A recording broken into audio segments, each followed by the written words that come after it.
I took a job. My wife and I married right out of high school. We were poor and going to college, working our way through school. And I took a part-time job as a chauffeur. I'd been working at this guy's factory, and his mother was a handful, and he couldn't keep a chauffeur.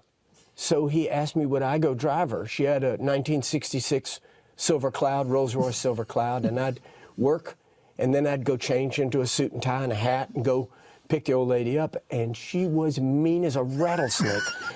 I always tell everybody I drove Miss Daisy long before that movie. I think they knew my story and cheated her.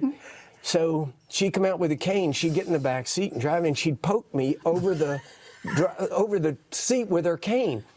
And my name's Mark, of course, but she said it with a name, Mac. She'd poke me, Mac, go slow down, Mac. I'd say, now, Miss Bolton, if I slow down anymore, they're going to give us a ticket. I can't go any slower.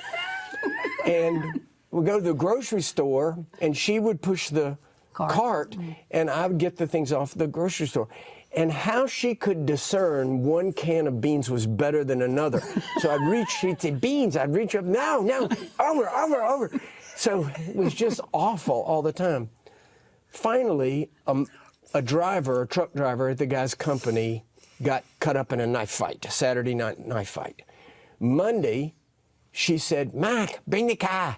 So when she said, I want to go see Roosevelt at the hospital. I said, that's so nice of you. That's wonderful. Drove her all the way down in Washington, D.C. to the hospital. We went in. I found out the room number. We went up.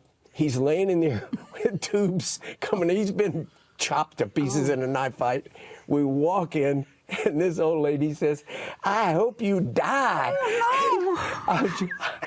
She said, you lied. You said you were sick. You couldn't come to work. Instead, you got drunk and got in a knife fight, and this is what happens to you, and I hope you die.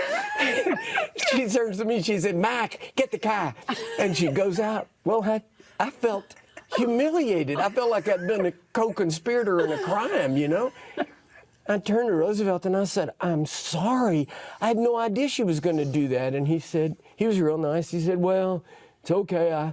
I did lie to her, you know. And a nurse's aide was standing there. And she said, it's not okay. That's the worst thing I ever heard. And I made the lame excuse everybody did. I said, well, she's really old, you know. And this nurse's aide said, old don't gotta mean mean. That's right. And I treasured that in my heart.